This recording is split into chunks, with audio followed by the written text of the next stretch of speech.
Financial accounting के किसी भी प्रोसेस की बात करें, इसका अल्टीमेट पर्पस होता है सही से फाइनेंशियल स्टेटमेंट्स बनाना। आज की इस वीडियो में हम यही सीखने वाले हैं, how to prepare financial statements of a company. ये इस वीडियो का पार्ट 2 है, जिसमें हम समझेंगे बैलेंस शीट के कॉन्सेप्ट को। इसमें हम लायबिलिटी साइड को आज कवर करेंगे।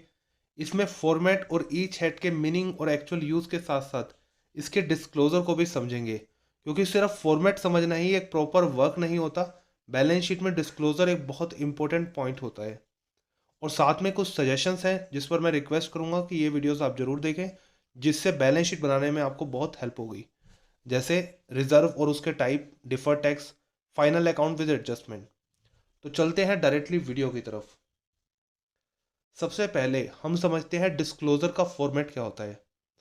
देखिए, डिस्क्लोजर का फॉर्मेट जो भी आपने राइट करना है वो यहाँ पर करेंगे और ये अमाउंट। बट अब ये समझना जरूरी है कि डिस्क्लोजर एक्चुअली है क्या और इसका यूज़ क्या होता है। बैलेंस शीट तो हम बनाते हैं, साथ में डिस्क्लोजर की क्या रिक्वायरमेंट है। अब इसको हम एक प्रैक्टिकल लाइफ के एग्जांपल से समझते हैं। अब देखिए, जैसे बच्चों को 100 रुपये दिए और उन्होंने 80 रुपये खर्च किए, तो ये पोजीशन बहुत अच्छी है। दैट मीन्स बच्चों ने पैसे कम खर्च किए। दूसरे सिनेरियो में भी यही है, 100 रुपये दिए, 80 रुपये खर्च किए, दैट मीन्स बहुत अच्छा चल रहा है। बट अगर हम इसको किड के हिसाब से देखें, जो किड ए है उसको 50 रुपये मिले थे, बी को भी 50 रुपये मिले। किड ए ने 50 में से सिर्फ 30 खर्चे, बट बी ने पूरे 50 रुपये खर्चे, तो दैट मीन्स यहाँ सेविंग नहीं है। सेविंग जो है वो किड ए की वजह से हो रही है। सेकेंड सिनेरियो में देखें, किड ए को 50 रुपये मिले थे, उसने सिर्फ 20 खर्चे, और जो बी ने 50 की जगह 60 खर्चे, 10 रुपये का इसने कहीं से लोन लिया होगा। तो बी जो है इसको कंट्रोल करने की जरूरत है, क्योंकि ये बहुत एक्सेसिव खर्चा कर रहा है। ये हमें बैलेंस शीट से नहीं पता लगेगा, क्योंकि बैलेंस शीट में अगर हम बात करते हैं लाइबिलिटी की या फिर एसेट की, किसी भी तरह के एक्सपेंस की बात करें, लेट से ट्रेड क्रेडिटर, तो वहाँ टोटल अमाउंट होता है, total amount of trade creditor. But कौन से ट्रेड क्रेडिटर को आपको कंट्रोल करने की ज़रूरत है, किसकी पेमेंट कब करने की ज़रूरत है, उन चीज़ों को एक्सप्लेन करने के लिए, सही से कंट्रोल करने के लिए डिस्क्लोजर बहुत इंपॉर्टेंट है। तो चलते हैं डायरेक्टली डिस्क्लोजर को हम स्टेप बाय स्टेप समझते हैं। देखिए, बैलेंस शीट में डिस्क्लोजर में सबसे पहले हम बात करेंगे शेयर कैपिटल की। कैपिटल का मतलब क्या होता है? कैपिटल का मतलब वो पार्ट है पैसे का जो ओनर लेके आता है। तो दैट मीन्स हम ये कह सकते हैं, जो ओनर पैसे लेके आता है उसे ओनरशिप मिलती है। और अगर आप शेयर कैपिटल की बात करें तो दैट मीन्स यहाँ आप ओनरशिप शेयर कर रहे हैं, बिजनेस का कुछ शेयर दे रहे हैं। तो इस केस में आपको कुछ डिस्क्लोजर बैलेंस शीट के अलावा अलग से कुछ चीज़ें मेंशन करने की ज़रूरत है। इसमें आप मेंशन करेंगे टाइप ऑफ शेयर्स कौन कौन से हैं, प्रेफरेंस कितना है, इक्विटी कितना है, कन्वर्टेबल नॉन कन्वर्टेबल कितना है। कोई शेयर अगर फॉरफिट कर दिया है, उससे पैसे मिले हैं या बेनिफिट हुआ है, उसको भी मेंशन करेंगे। और ये सभी चीज़ें जो है, जैसे authorise share capital, issue share capital, cash और अदर, इसका मतलब क्या है? देखिए, ऑथराइज शेयर कैपिटल ये होती है कि कोई कंपनी मैक्सिमम कितना शेयर कैपिटल इशू कर सकती है। फॉर एग्जाम्पल, अगर कंपनी की ऑथराइज शेयर कैपिटल 100 रुपीज़ है, तो दैट मीन्स 100 रुपीज़ से ज़्यादा के जो शेयर है वो इशू नहीं कर सकती। बट उसके बाद ये तो मैक्सिमम लिमिट है, बट आपने एक्चुअल में इशू कितना किया? आपने इशू किया, बट उसके बाद पब्लिक ने कितना सब्सक्राइब किया? फॉर एग्जाम्पल, आपने 80 रुपीज़ के शेयर इशू कर दिए कि लोग इसको खरीद सकते हैं, पब्लिक इसे खरीद सकती है, बट पब्लिक ने सिर्फ 70 रुपीज़ के शेयर खरीदे। दैट मीन्स सब्सक्राइब हुए 70 के। उसमें से भी देखिए फुली पेड कितने हैं, कि आपने 70 के आपको पूरे मिल गए, या फिर पूरे नहीं मिले, या फिर आपने मांगे ही नहीं। जैसे फॉर एग्जांपल 70 तक के आप मांग सकते थे, बट आपने सिर्फ 50 तक के मांगे, तो नॉट फुली कॉल्ड। और ये भी मेंशन करना है कि जो शेयर है उसमें आपको जो मिल रहा है वो क्या कैश मिल रहा है, जैसे आप किसी को शेयर इशू कर रहे हैं, कैश मिल रहा है, या फिर कोई अदर है, कोई लाइबिलिटी सेट ऑफ कर रहे हैं, या फिर इन काइंड चीज़ें मिल रही हैं।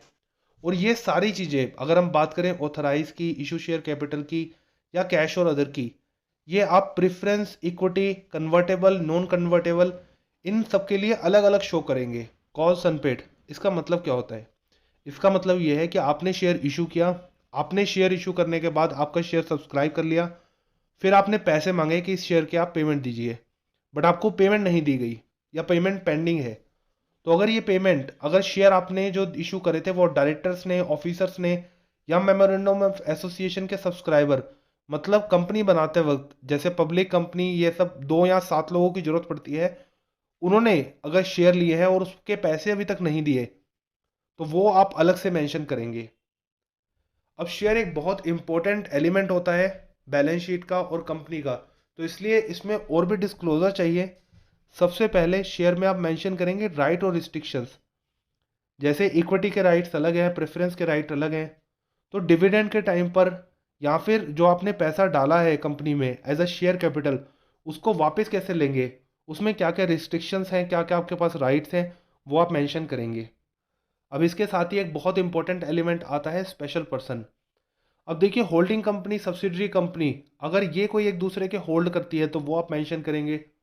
शेयर होल्डर जो 5% से ज़्यादा की शेयर वैल्यू होल्ड करते हैं, उसको आप मेंशन करेंगे। बट यहाँ ये देखना होगा कि बैलेंस शीट डेट पर, अगर बैलेंस शीट डेट से एक दिन पहले भी कोई शेयर होल्डर 5% से ज़्यादा था बट बैलेंस शीट डेट पर नहीं है, तो उसे आप मेंशन नहीं करेंगे। अब जैसे कोई शेयर रिजर्व कर दिए हैं प्रमोटर के लिए, जो बिजनेस का जिसको ने एक्चुअल स्टार्ट किया था, कोई कोलैबोरेशन हुआ है, कोई लोन लिया है, कोई कन्वर्टेबल डिबेंचर और प्रेफरेंस। दैट मीन्स कई बार क्या होता है कि जैसे हम लोन लेते हैं, तो लोन लेने के बदले में हम शेयर इशू कर देते हैं कि आप एक काम करो, हमारी कंपनी के शेयर ले लो। तो ऐसे केस में अगर हम उनके लिए रिजर्व रखते हैं तो वो आपको अलग से मेंशन करना पड़ेगा। अब इसके साथ ही इसमें देखिए जो बैलेंस शीट डेट, मतलब अगर आप 2022 की बैलेंस शीट बना रहे हैं तो उससे पिछले 5 साल तक कितने ऐसे शेयर हैं जो आपको बोनस शेयर आपने इशू किए थे, कितने शेयर आपने बायबैक किए मार्केट से अपने, और कितने शेयर हैं जो आपको पेमेंट तो मिली बट वो कैश में नहीं मिली। और इसमें क्या डिस्क्लोज करने की जरूरत नहीं है। देखिए कोई लोन था, अगर वो एडजस्ट किया है शेयर के थ्रू, जैसे अगर 50 लाख का लोन था, कंपनी ने क्या करा 50 लाख के शेयर इशू कर दिए, तो इस केस में इसको डिस्क्लोज करने की जरूरत नहीं है। बट जैसे फर्नीचर मिलता है कैश की जगह और हम शो करते हैं फुली पेड, तो 5 सालों में कितनी ऐसी ट्रांजेक्शन्स हुई हैं, उसको मेंशन करना बहुत ज़रूरी है। देखिए एक होता है share application money pending allotment. इसका मतलब क्या होता है? इसका मतलब ये होता है कि आपकी कंपनी ने इशू किए शेयर्स, पब्लिक को बोला कि आप हमारे शेयर खरीद सकते हैं। लोगों ने आपको पैसे दे दिए बट अभी तक आपने शेयर नहीं दिए, क्योंकि इतनी जल्दी नहीं हो पाता कि पैसे आते ही विद इन सेकेंड आप शेयर इशू कर दें, इसमें टाइम लगता है। तो उस केस में आपने पैसे तो ले लिए बट अभी तक शेयर नहीं दिए, तो उस पैसे को जहां आप रखेंगे वहां मेंशन करेंगे share application money pending allotment, कि अभी शेयर अलॉट नहीं किए हैं बट पैसे मिल चुके हैं। देखिए ऑथराइज कैपिटल क्या होती है, जैसे हमने अभी डिस्कस किया था, ऑथराइज कैपिटल एक मैक्सिमम लिमिट होती है। जैसे फॉर एग्जांपल आपका क्रेडिट कार्ड है, मैक्सिमम लिमिट है 30,000, आप 30,000 से ज़्यादा खर्च नहीं कर सकते। तो अगर कंपनी के केस में देखें ऑथराइज कैपिटल लिमिट, तो दैट मीन्स ये मैक्सिमम लिमिट है जिससे ज़्यादा कंपनी इशू नहीं कर सकती शेयर्स। बट अगर उसने इशू कर दिए हैं और उसने रिक्वेस्ट करी हुई है कि ऑथराइज लिमिट जो है वो उसको बढ़ाई जाए, तो जब तक वो मनी आपकी ऑथराइज जो है वो अप्रूव नहीं होती, तब तक वो पैसा आप शेयर एप्लीकेशन मनी में नहीं रखेंगे। क्योंकि ऑथराइज अगर आपकी 100 है तो 100 से ज़्यादा तो आप इशू कर ही नहीं सकते। आपने 120 के इशू कर दिए हैं, आपने 20 एडिशनल बढ़ाने के लिए रिक्वेस्ट करी है, तो जब तक रिक्वेस्ट अप्रूव नहीं होती आप उस 20 के अमाउंट को अदर करंट लायबिलिटी में शो करेंगे। कई बार क्या होता है एक लिमिट होती है, जैसे फॉर एग्जांपल आपने शेयर इशू करे, और ये मेक श्योर करना बहुत ज़रूरी है कि 90% जो है जितना आपने पब्लिक को बोला, जैसे मैंने अगर पब्लिक को बोला कि मेरे 1 लाख तक के शेयर आप खरीद सकते हो, तो उसमें से 90,000 तक के बिक जाने चाहिए। अगर नहीं बिकते तो मुझे सारे पैसे शेयर के वापस देने पड़ते हैं। तो अगर ऐसी कोई सिचुएशन है कि नहीं बिके या आपको वापस देने पड़ रहे हैं पैसे, तो उस केस में minimum subscription not made, that means as per law जो मिनिमम सब्सक्रिप्शन होना चाहिए, अगर वो नहीं हुआ तो वो पैसे आपको वापस देने पड़ेंगे। तो इस केस में आप शेयर तो अलॉट करेंगे नहीं, तो उस केस में वो जो पैसा आपको वापस देना है वो भी आपकी लायबिलिटी है और उसको शो करेंगे अदर करंट लायबिलिटी में। अब अगर कुछ एडवांस मिलता है, जैसे इनकम आपको मिल गई एडवांस में, या फिर कॉस्ट पेड इन एडवांस, या फिर कोई भी स्टैट्यूटरी ड्यू है, उसको भी आप मेंशन करेंगे अदर करंट लायबिलिटी में। अब चलते हैं बोरोइंग के कॉन्सेप्ट पर। बोरोइंग देखिए दो तरह की होती है, एक होती है लॉन्ग टर्म, एक होती है शॉर्ट टर्म। लॉन्ग टर्म में आते हैं जैसे bond, debenture, term loan. Term loan का मतलब ऐसा लोन जो 36 महीनों से ज़्यादा के लिए लिया जाता है। और शॉर्ट टर्म में आपको स्पेसिफिकली मेंशन करना होगा कि पेबल ऑन डिमांड कितने हैं, क्योंकि शॉर्ट टर्म का मतलब क्या है कि बहुत थोड़े पीरियड के लिए लिया है। बट कुछ ऐसे लोन हो सकते हैं जो कभी भी हमसे मांगे जा सकते हैं, तो दैट मीन्स बैंक उसको कभी भी मांग सकता है। तो ऐसे कितने लोन हैं उसको आप अलग से मेंशन करेंगे पेबल और डिमांड के सेक्शन में, बाकी जो है वो आप अदर्स में मेंशन करेंगे।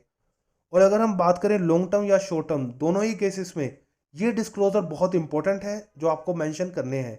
जैसे रिलेटेड पार्टी, फॉर एग्जांपल मैं आपके बिजनेस में पार्टनर हूँ और मैंने कहीं इन्वेस्ट करे हैं आपके ही किसी दूसरे बिजनेस में, तो हम दोनों रिलेटेड पार्टी हैं। तो ऐसे रिलेटेड पार्टी से कितने लोन लिए हैं, जो लोन लिया है क्या वो आपने सिक्योर्ड लिया है या अनसिक्योर्ड, पेमेंट में कोई डिफ़ॉल्ट किया है लोन की या उसके इंटरेस्ट में कोई डिफ़ॉल्ट किया है। और कई बार क्या होता है कि सिक्योरिटी तो नहीं दी बट कोई गारंटी दे दी, या जो बिजनेस का ओनर है वो अपनी पर्सनल सिक्योरिटी दे रहा है, ओनर हो गया या डायरेक्टर हो गया, तो ऐसे कितने लोन हैं। तो ये सारी चीज़ें आप मेंशन करेंगे। तो अभी हमने समझा बैलेंस शीट के इंपॉर्टेंट डिस्क्लोजर को, जो बहुत इंपॉर्टेंट है समझने अगर बैलेंस शीट को आप बनाना चाहते हैं तो। अब समझते हैं बैलेंस शीट के फॉर्मेट को। देखिए बैलेंस शीट का फॉर्मेट होता है करंट ईयर और प्रीवियस ईयर, क्योंकि कंपैरिजन करना होता है इसलिए दोनों साल का डाटा एक साथ दिया जाता है। सबसे पहले बिजनेस में जो ओनरशिप है उसको मेंशन किया जाएगा।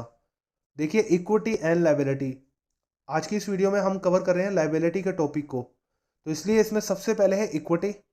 इक्विटी में क्या होगा, शेयर होल्डर फंड, जो बिजनेस के ओनर है उनका पैसा सबसे पहले आप मेंशन करेंगे। तो सबसे पहले उन्होंने जो पैसा बिजनेस में लगाया हुआ है शेयर कैपिटल, वो मेंशन करेंगे। रिजर्व एंड सरप्लस, अब देखिए रिजर्व बहुत टाइप के होते हैं, इसके लिए हमने ऑलरेडी वीडियो बना रखी है टाइप ऑफ रिजर्व के नाम से, आप उसको एक्सेस कर सकते हैं।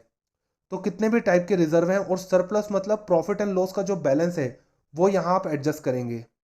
और उसके बाद money receive against share warrant, इसका मतलब ये होता है कि कई बार क्या हम करते हैं, कई बार हम शेयर नहीं देते, हम शेयर वारंट देते हैं।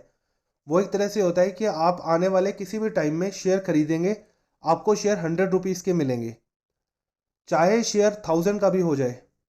तो दैट मीन्स एक तरह से हम अमाउंट उसका फिक्स कर रहे हैं।